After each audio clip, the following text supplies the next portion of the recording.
Hello everyone, I'm Samson Tingom. Ngasi video jide khoi Canva ko free designing application ama leye yamna user friendly oiba students sing working professionals sing amasung small business owner khoi loi makta yamna kanaba application ama khakne maje sigi application jida khoina logo semba yai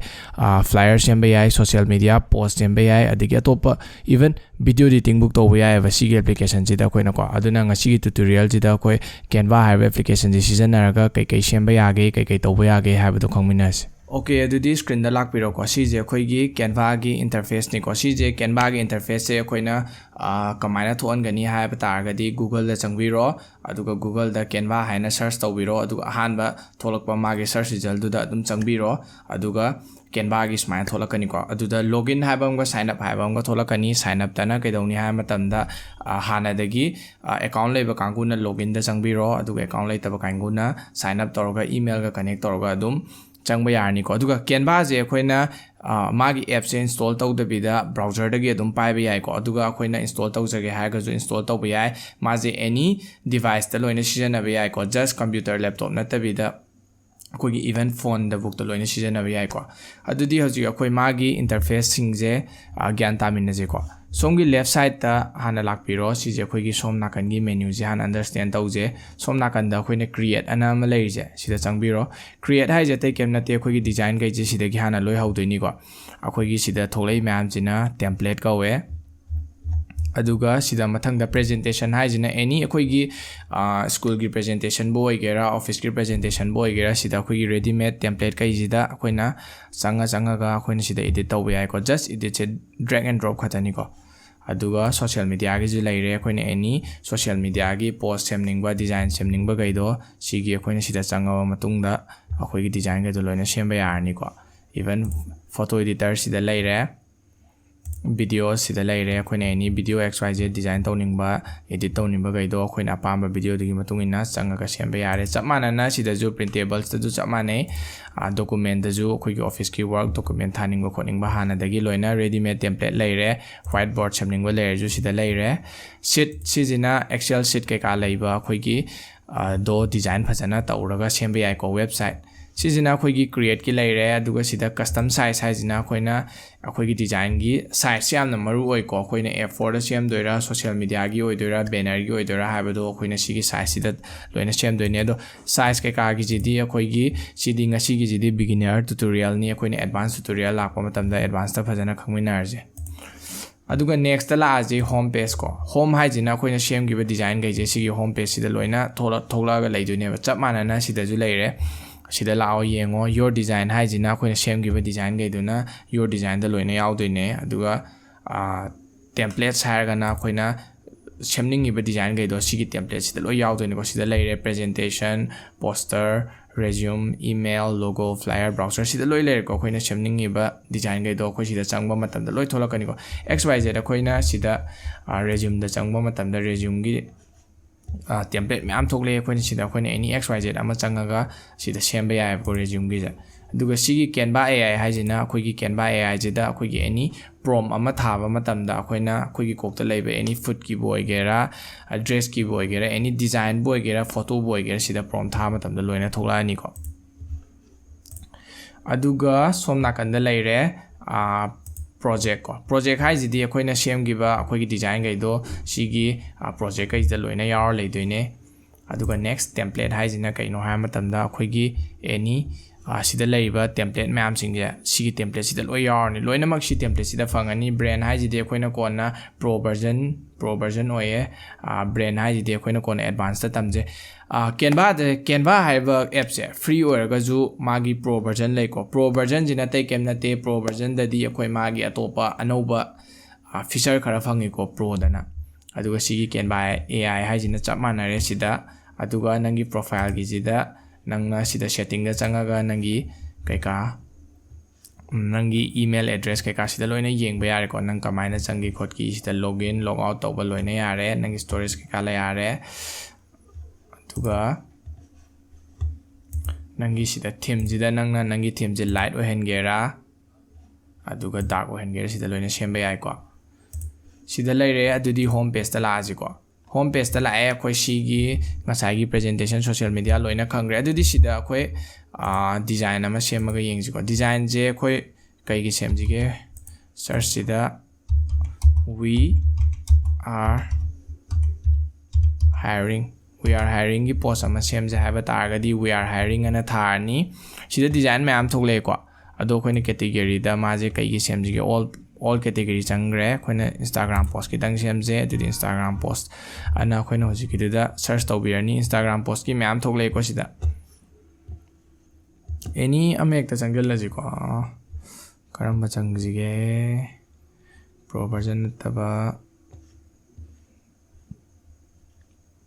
시제 정결라시 시지다 장가가 마기 사이즈 1080 Instagram post square 타이거 시제 Instagram post 기네 시다 customize this template 시다 장가니 아두가 아코이나 마기 시기 디자인 제 시다 디자인 tawba yare ko akoina sigi design je tawdri kanda somda leiriba nakangi tools kai je si jana khangwa mathau tai si tools je khangji ko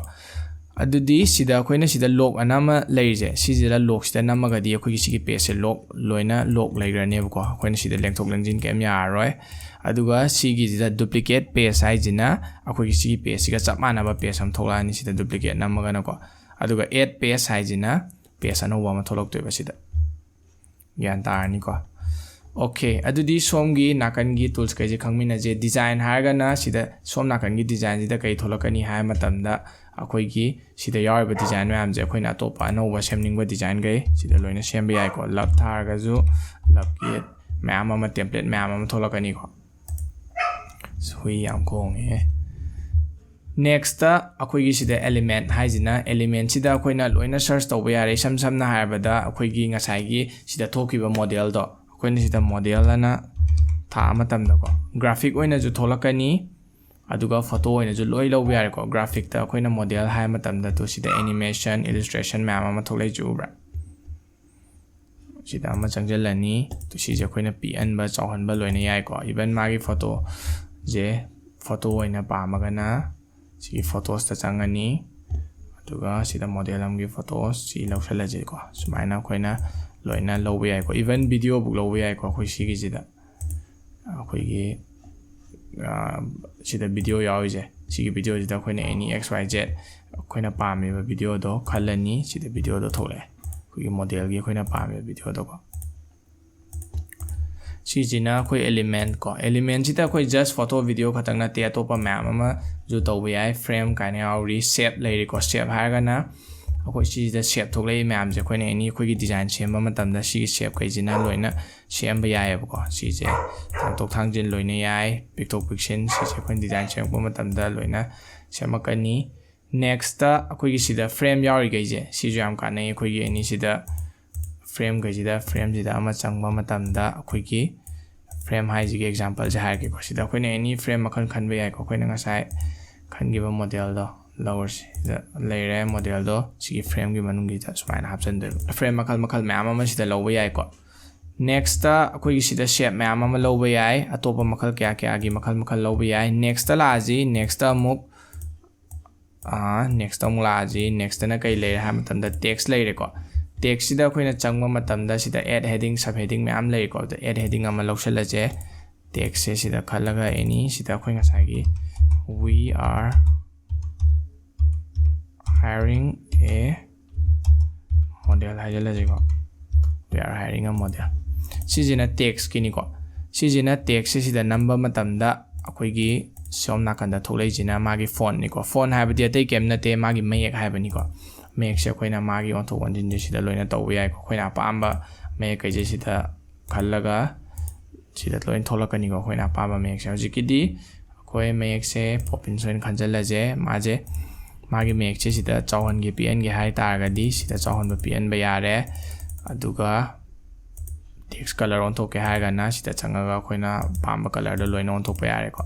aduga ball hen ge hai ga na ball italic hen ge na italic hen ba yare aduga sijina akhoi gi make che pn ba chawhan ba sida loina taw ba yare ko upper case small case kai ka do siga alignment je amna maru oi ko skoina si je hojik center alignment hai je kaino ha matam da center da lei ha bane si je koina left from the smile to on ge ai aduga si je smile na khoi ge right lom da sumaina thoan be ai ba chika that kar jiwa sumaina loina thoan be ai ko aduga next ta sigi ama wala me sigi akhoi gi list size ina kaino ha matam da akhoi gi sije bullet point noina thola jare 1 2 3 oina thola jare sida khoi loina sembe ai ko aduga next sida advanced setting da changa ga na kaidoni ha matam da letter spacing jidana akhoi gi letter ga je sumaina chauthon ba pixel han ba letter amaga ko magi space se aduga line spacing hai jina akhoi gi kaino je word amaga lainari bagi spacing je khon sida up down sida loina sana ba yare ko aduga sigi effect sida changa ga na kaidoni ha matam da akhoi gi kaino je word sing je magi kaino taw ya outline hapa dedi kaino oina splice oina hapa dedi shadow hapa sida loina taw deni ko aduga sigi sida khoina curve oina semba yare sumaina akhoi gi semba dedi som mamangom da effect changa ni aduga som nakanda sumaina unghalaga semba ju yai ko sigi sida animate haijina tai kem nate animate ta changa ga na kaidoni ha matam da akhoi gi sigi word kai je video sema ko matam da sumaina word oina tharak thu animate ta ko aduga position haijina akhoi gi si je left from da puning ba right from da puning ba tawbodone position ji ke sumaru oite next ta kai la next ta brain ji ti atopani sidi ko ni yeng ji upload tong lak piro upload haijina kaino ha matam da koina any photo video upload tong nimba gai je sigi upload file ji da loina tawdene video audio khudi mak se sigi upload file ji da tawdene upload file da changani aduga nangna tawninge ba nangi photo do sidagi la any xyz am lower ni sida open namani ko open da namaga nangi photo do tholani sida nangi photo do sida loin thola ani ko nangi photo do sida leire nangi photo jida number matam da akoina som nakhana tholai ji edit ko sigi edit ta changa ga kai kai tawba yai hai matam da edit ta changa kai kai thole akhoi gi filter nang na pa ba filter khan ba yare background remover kai ka jidi akoina pro version da loina phangai ko do background remover gi dia topa third software mam lei mathangi advanced la ganda ta ke sida eraser da akoina akhoi gi magic eraser pixel eraser have jeju akhoi gi sigi nakan ke ka gi background lothokna ba ke ka ni aduga sida curve rounding ana haije sijina akhoi gi photo ji gi curve se to sumaina rounding ji sida tawdoine aduga sigi flip sidana sumaina nakan onthokte transparency haijina akhoi gi photo je wow na tahan ba ping na tahan ba sida lo yare ko upload laire next ta tools ko tools sidana kai lai ha matam da akhoi gi sida akhoi ni yekning ba marker tawroga loina sida yai ko color akhoi na pa ma khan ba yare marker khan ba yare sida eraser na muthalani shape ta ju sida ju ma'am yawre shape makhal akhoi na apamba sidana price ki flyer ga sema ganda ko sigumba che sigi ju color hongge ai tar ga di sida changani aduga sumaina loi on thok toy